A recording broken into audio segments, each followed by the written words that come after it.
യാത്രാഗമം 14:1-3 വരയ്ക്കും.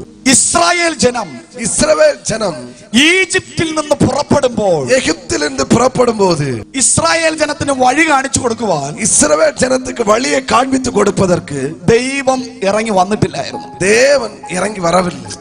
അവരങ്ങനെ പോവുക, அவங்க அப்படியே போறாங்க. പക്ഷേ ദൈവം മേഘസ്തംഭം അവർക്ക് വേണ്ടി അയച്ചു. ஆனால் தேவன் மேகஸ்தம்பம் அவர்களுக்கு அனுப்பினார். അഗ്നിസ്തംഭം അയച്ചു, அக்னிஸ்தம்பம் அனுப்பினார். അവർക്ക് ആഹാരം കൊടുത്തു, அவர்களுக்கு ஆகாரம் கொடுத்தார், അവർക്ക് വെള്ളം കൊടുത്തു, அவர்களுக்கு தண்ணி கொடுத்தார். Praise the lord. ആമേൻ.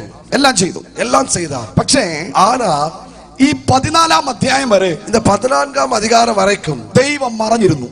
தேவன் மறைந்திருந்தார். ഈ 14-ാം അധ്യായത്തിലാണ് இந்த 14-ാം அதிகாரத்தில் தான் ദൈവം വഴി കാണിച്ചു കൊടുക്കാൻ വേണ്ടി தேவன் வழி காண்பித்து கொடுப்பதற்காக இறங்கி வந்தார். അങ്ങനെ ഇസ്രായേൽ ജനം നടന്നു വരുന്ന വഴിയിലാണ്, அப்படி இஸ்ரவேல் ஜனங்கள் நடந்து வருகிற வழியில் വഴി തെറ്റി നടന്ന ഇസ്രായേൽ ജനത്തിന് வழி தெரியாமல் திகைத்து திரிந்த இஸ்ரவேல் ஜனங்களுக்கு ദൈവം ഇവിടെ റൂട്ട് കാണിച്ചു കൊടുക്കുകയാണ്. தேவன் அவர்களுக்கு வழியை காண்பித்து கொடுத்தார். ദൈവം കാണിച്ചു കൊടുത്ത ഈ റൂട്ടിലായിരുന്നു, தேவன் காண்பித்து கொடுத்த இந்த வழியில் தான் ചെങ്കടൽ ഉണ്ടായിരുന്നു. செங்கடல் இருந்தது. നിനക്ക് മനസ്സിലാകാൻ പറ്റാത്ത, உன்னால புரிந்து கொள்ள முடியாத ആമേൻ, വഴിയിലൂടെയാണോ നീ യാത്ര ചെയ്യുന്നത്, வழியில் நீ பிரயாணம் பண்ணுகிறாய் என்றால், പ്രൈസ് ദി ലോർഡ്, ஆமென், അവിടെ മറഞ്ഞിരിക്കുന്നത്, அங்கே மறைந்திருப்பது ഒരു വലിയൊരു അത്ഭുതമാണ്. ஒரு பெரிய அற்புதம். മനസ്സിലായവർ കരമടിച്ചു പറ. புரிந்தவர்கள் கையை தட்டி അയ്യോ, சொல்லுங்க. ഞാൻ സഞ്ചരിക്കുന്ന പാത എന്താണെന്ന് ஐயோ, മനസ്സിലാക്കാൻ நான் கடந்து செல்கிற பாதை என்னவென்று புரிய முடியவில்லை. എനിക്ക് അറിയില്ല, எனக்கு தெரியவில்லை. ഇത് ഏത് വഴിയാണെന്ന് എനിക്ക് അറിയത്തില്ല. என்ன வழி என்று எனக்கு தெரியவில்லை. ദൈവമാണ് ആ വഴി തുറന്നത്. தேவன் அந்த வழியை திறந்தார் ആ என்றால் വഴിക്കകത്തൊരു പ്ലാൻ ഉണ്ട്, அந்த வழிக்குள்ள ஒரு திட்டம் உண்டு, അതിനകത്തൊരു വലിയ അത്ഭുതമുണ്ട്. அதற்குள்ள ஒரு பெரிய அற்புதம் உண்டு. എന്താണ് അത്ഭുതം അറിയാമോ? அற்புதம் என்னவென்று தெரியுமா? ആരാധനയ്ക്ക് വിരോധമായി നിന്ന, ஆராதனைக்கு விரோதமாய் நின்ற ഫറവോനെ തട്ടിക്കളയാനുള്ള പ്ലാൻ, பார்வோனை அழித்து போடுகிற திட்டம். ആമേൻ.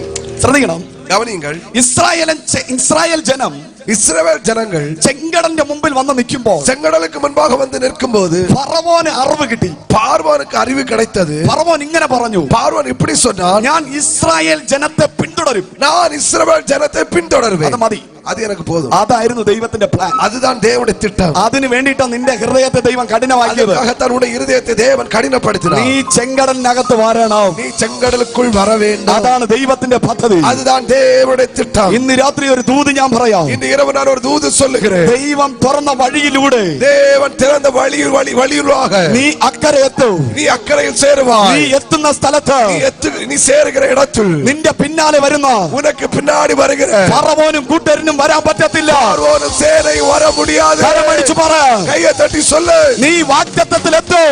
நீ இந்த வாக்குத்தத்தத்தில் சேருவாய். നിന്റെ വാഗ്ദത്തത്തിന് വിരോധമായി നിൽക്കുന്ന, வாக்குத்தத்தத்துக்கு விரோதமாக இருக்கிற ഫറവോന്യ ശക്തിക്ക്, பார்வோனுடைய சேனைக்கு പിന്തുടരാൻ കഴിയത്തില്ല. பின்தொடர முடியாது. കരമടിച്ചു ദൈവത്തിന് സ്തോത്രം ചെയ്ത് கையை தட்டி தேவனை மகிமைப்படுத்து. ചെങ്കടലിനകത്ത് ദൈവം തുറന്ന വഴി, செங்கடலுக்கு தேவன் தருகிற வழி, അത് ഇസ്രായേൽ ജനത്തിന് മാത്രമുള്ള വഴിയാണ്. அது இஸ்ரவேல் ஜனத்துக்கு மாத்திரமுள்ள வழியாக இருந்தது. ഹല്ലേലൂയ. ஹalleluya.